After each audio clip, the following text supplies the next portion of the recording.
I can give you an overview of the situation in the light of the Bible. First, let's look at Vladimir Putin.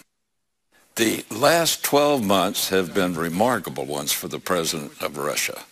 He further solidified his control over Russia. So much so that even Mikhail Gorbachev, the last leader of the Soviet Union, recently denounced him for human rights abuses.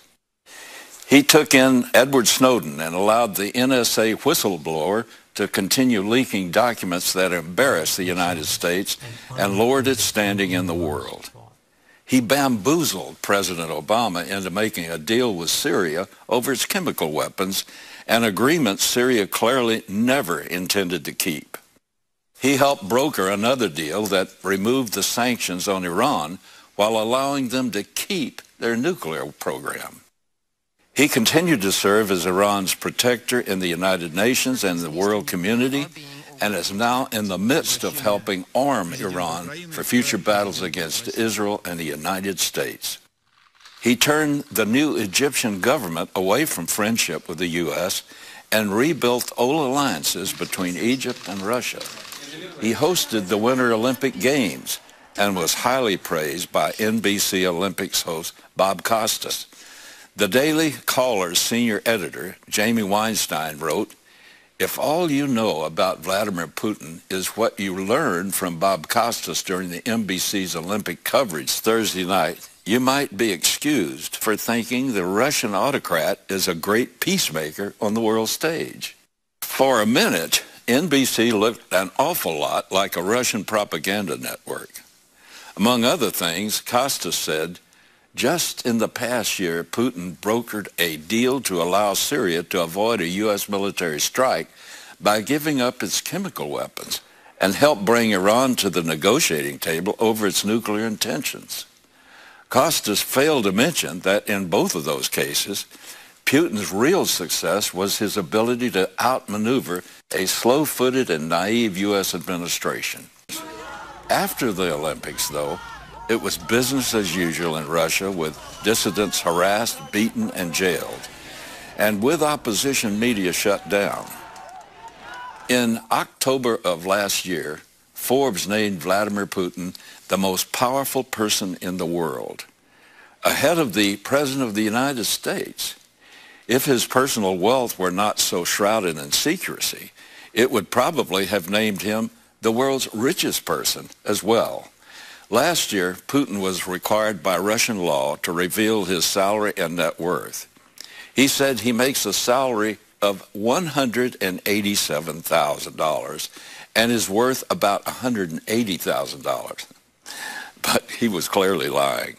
A man with a net worth of $180,000 does not openly wear luxury watches with a known value of over $700,000. He owns a palace on the Black Sea estimated to be worth $1 billion. He owns 20 other mansions around the world. The website, therichest.com, estimates his net worth at $75 billion. That's not bad for a civil servant. A man who has spent his life, not in the private sector, but on the government payroll, somehow turned that government salary into one of the world's great fortunes. Not that he actually needs it. There are a lot of perks that go along with just being the most powerful man in the world. One is that your constituents take care of every conceivable luxury. The Russian government provides Putin with 15 presidential helicopters and 40 private jets, several of them featuring gold-plated interiors. It gives him the use of 4 luxury yachts. One of them is 176 feet long, has a spa pool, a waterfall, and a wine cellar. Another is even more opulent, with 4 decks, a jacuzzi, a barbecue, a maple wood colonnade, and a bathroom faced in marble. A net worth of $75 billion is generally consistent with most media estimates. It would make him the 3rd richest man in the world if that's true. But there are strong indications that the actual numbers are much higher. In fact, he is probably the wealthiest man on earth. But he wants more than luxury, and he wants more than to top some magazine lists of the world's most powerful. He wants to rule and reign like the Tsars of his nation's history and the Soviet dictators of his youth, except he wants to succeed where they failed. He wants Russia to rule as the world's only superpower while he rules Russia. Then, in the midst of Putin's glorious turn on the world stage, little Ukraine had the temerity to rain on his parade. Vladimir Putin wants Russia to rule as the world's only superpower, while he rules Russia. So he didn't take kindly to upstart Ukraine, throwing out Viktor Yanukovych, Putin's puppet head of their government. In Yanukovych's place, the Ukrainian chose Aleksandr as acting president. Chertonov is an evangelical Christian, a Baptist who often fills the pulpit in various churches around the country.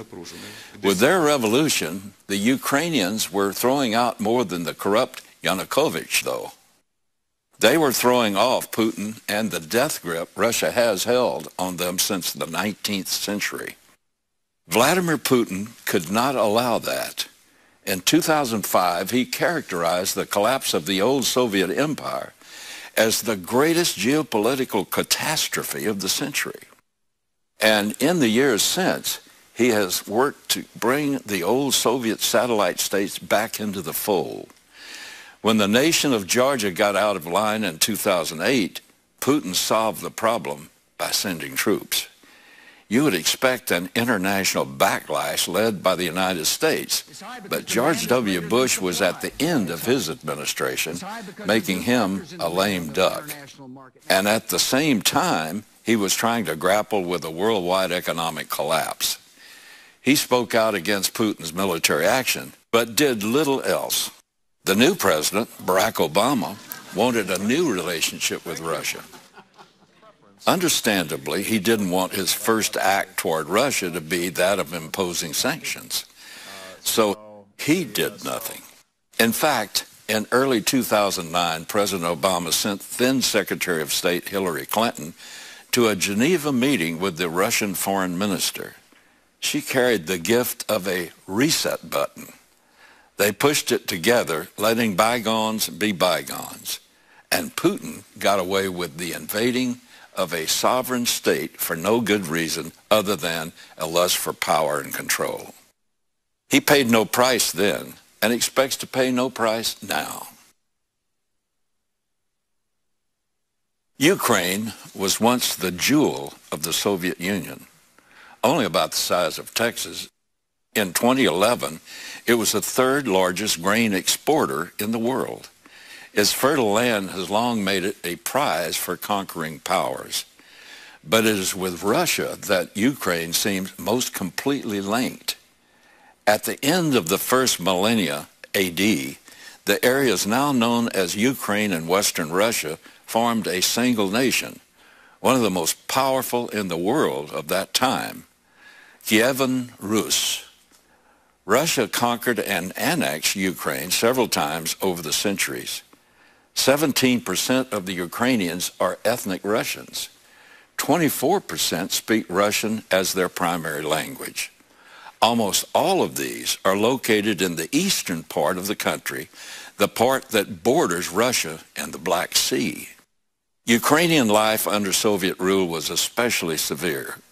One of Joseph Stalin's man-made famines killed at least 10 million Ukrainians. The Russians built a nuclear power plant in the Ukrainian city of Chernobyl.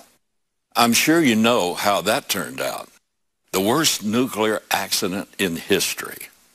Ukraine declared independence in 1991 when the Soviet Union fell apart. But the pull of Russia remained strong. Russia is their largest trading partner. They depend almost entirely on Russia for energy. But Ukraine is just as important to Putin. Russia's critical natural gas pipelines in Europe run through Ukraine. Mostly landlocked, much of Russian history is built around the quest to secure warm water ports. That is, ports that do not freeze over in the winter. The Russians' naval base on Ukraine's Crimea Peninsula has long given them their best, most consistent access to the oceans of the world, even during the winter. Put simply, Ukraine is too strategic for Russia to lose. Late last year, the European Union offered Ukraine a trade and association agreement. In response, Putin offered to buy $15 billion worth of Ukrainian government bonds and cut the high price he was charging Ukrainians for natural gas if Ukraine rejected the EU's offer. Not surprisingly, President Yanukovych went with Putin. This triggered the massive protest movement that eventually brought Yanukovych down. The people didn't want more of the same. They saw the possibility for prosperity in European-style democracy and strong ties to the West, including membership in NATO and perhaps the EU itself. Late last month, the protesters seemed to win. Yanukovych fled the country. A new interim government was set up, and elections were set for May. But losing Ukraine was just too much for the most powerful man in the world. With his naval base already in Crimea, Putin had a foothold and a landing site for more troops. He began the invasion with Russian troops in full fatigues and body armor. However, he covered all insignias as if to hide that identity of the invaders. Some came in trucks with no markings or license plates. Not only is Russia pouring thousands of regular troops into the Crimea, it has attempted to capture, occupy, or isolate Ukraine's military and governmental facilities in the region. Russia has even demanded the surrender of at least 2 of Ukraine's warships in the area. U.S. Defense Secretary Chuck Hagel said the Russian invasion of Ukraine could be a very dangerous situation if this continues in a very provocative way. Well, wake up, Mr. Hagel. We're already there. The dangerous situation is staring us right in the face. In the military, we still have vast numbers of men and women who love God and sacrifice for the good of America and the world every day. But their work is being undermined by the systematic imposition of immorality thrust on them by civilian leadership. In the last few years, they've been asked to do more and more with less and less. Then, only a couple of weeks ago, it got worse, much worse. As the world grows dramatically less stable with the imminent Russian invasion of Ukraine, the Obama administration announced that it was dramatically cutting our national defense budget. The Army will be smaller than it was before World War II, a war we almost lost because we weren't prepared. Major weapons systems are being eliminated along with the benefits to service members. Just when we need to be at our strongest, we've chosen to become our weakest. When Ukraine declared its independence following the fall of the Soviet Union, it had the 3rd largest nuclear weapons arsenal on the planet. But because the United States, the United Kingdom, and Russia signed a treaty guaranteeing the sanctity of its borders, Ukraine gave up that nuclear arsenal. Apparently, they trusted the wrong people. Russia has now broken that treaty, and the United States and the United Kingdom are too weak to enforce it. If Ukraine still had nuclear weapons, you can be sure that Vladimir Putin would not be invading them today. History keeps teaching that weakness encourages aggression. And history also teaches us that we learn nothing from history. The Ukrainians are seeing it right now. Why can't we see it? Military strength does not encourage war. Weakness does. Senator John McCain recently said of Putin, he's amoral, he's cold, he's distant, he's tough. This week, Germany's Chancellor Angela Merkel phoned President Obama to tell him about her recent conversation with Putin. It's reported that she said that Putin seems out of touch with reality. Sources close to the president said that Merkel characterized him as in another world. Hey, that's kind of scary for the leader of the land of Magog. Certainly, a background of community organizing did not prepare our president for dealing with a man like that. President Obama warned Russia not to move militarily on Ukraine, but what does a warning from the United States mean these days?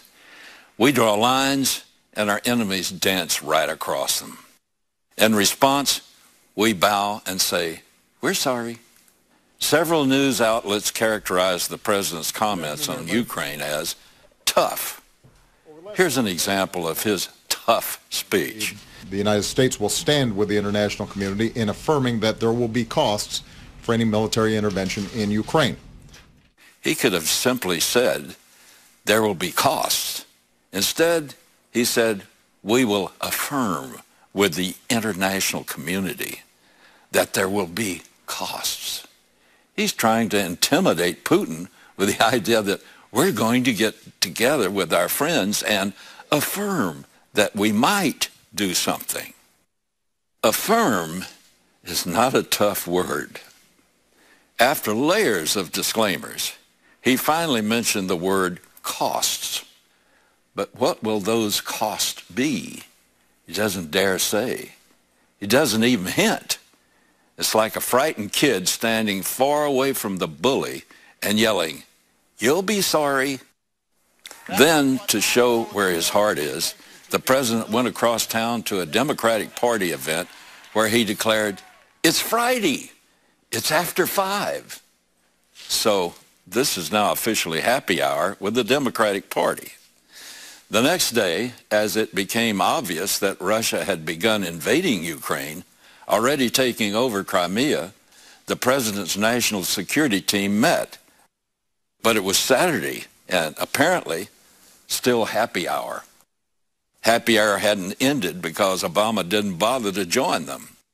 In what I believe to be a courageous move, Secretary of State John Kerry agreed to go to Ukraine and show U.S. solidarity with the new government there.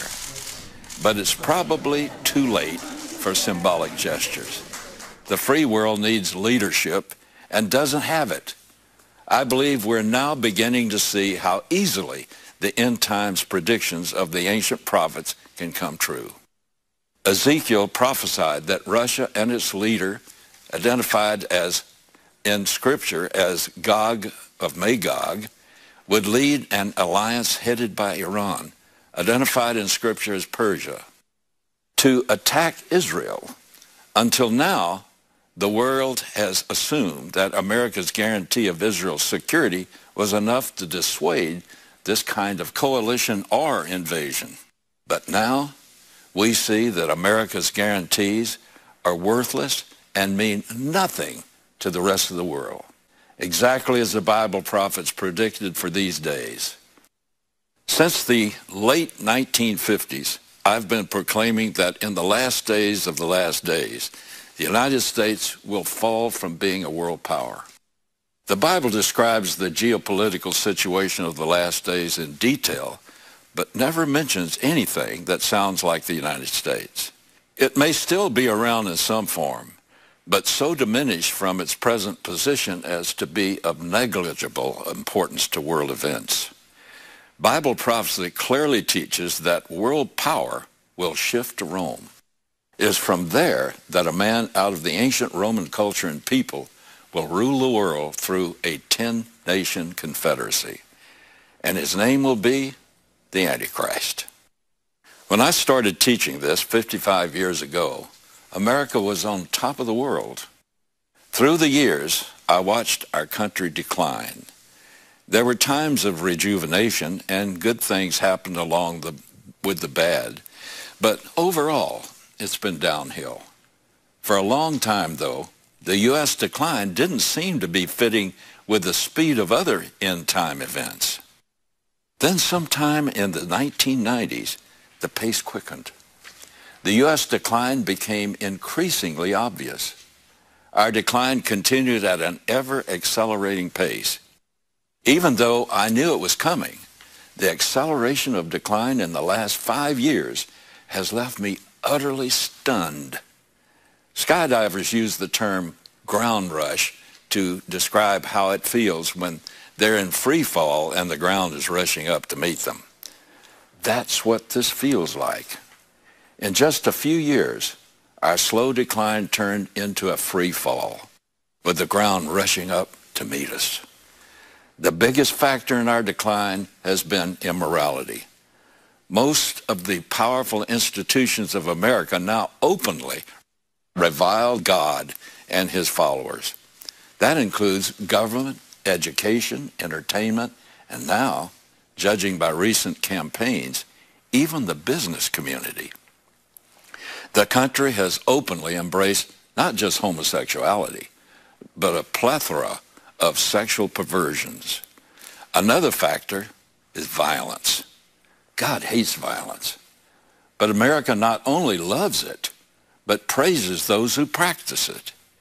And the more aberrant, the better. In the 1970s, we saw shocking violence on our movie screens.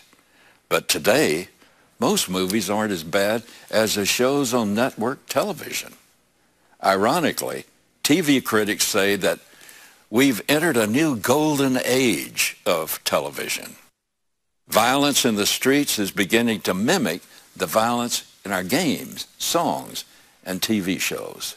Face-off between Russia and the West over Ukraine, a superpower conflict that echoes the Cold War. ABC's Martha Raddatz and Terry Moran both on the scene.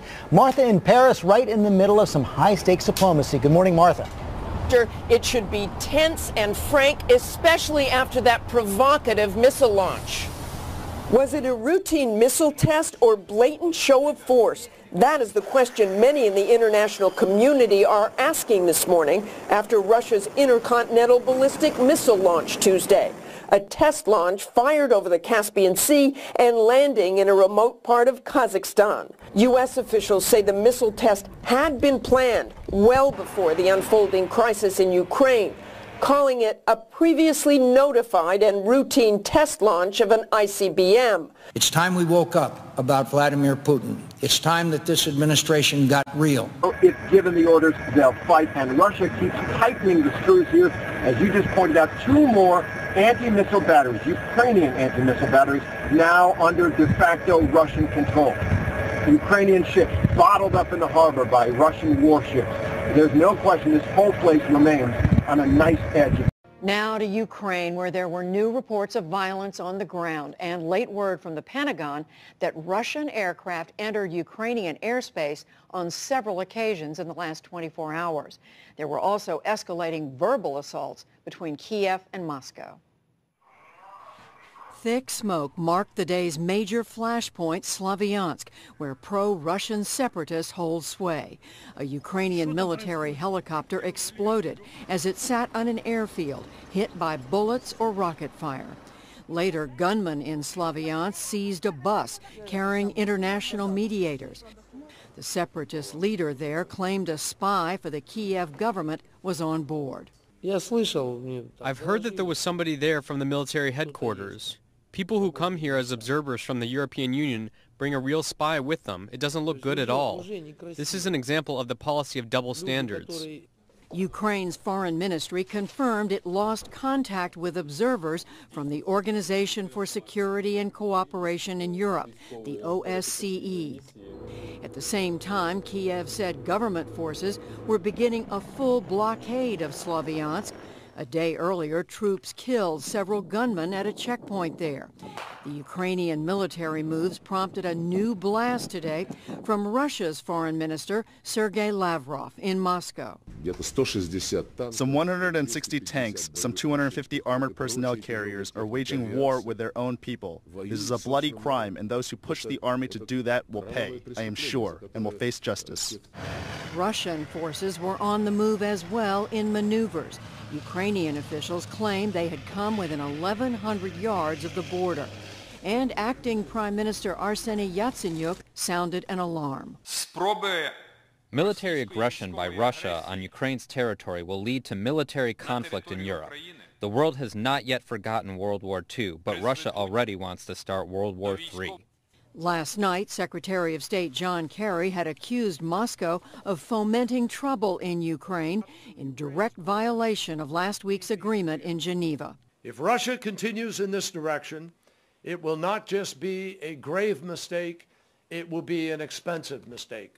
But Russia's Lavrov rejected the criticism today.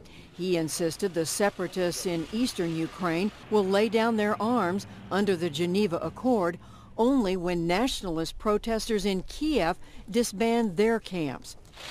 From South Korea today, President Obama said again, the U.S. and European nations are ready to ratchet up the economic pressure on Russia. What's also important is laying the groundwork so that if and when we see even greater escalation, perhaps even military incursion by Russia into Ukraine, that we're prepared for the sort of sectoral sanctions that would have even larger consequences. There was fresh evidence that Russia was already feeling the effects of the initial round of sanctions.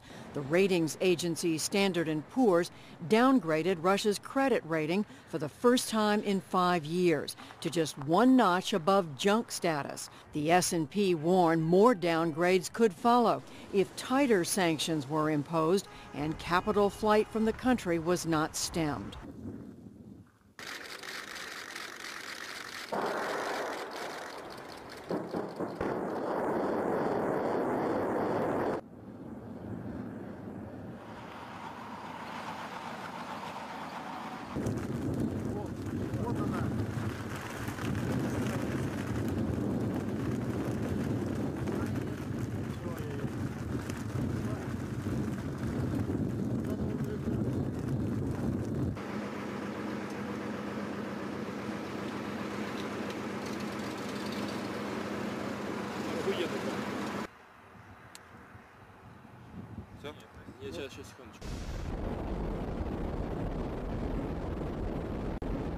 Сверху смотри, он реально в котловане находится.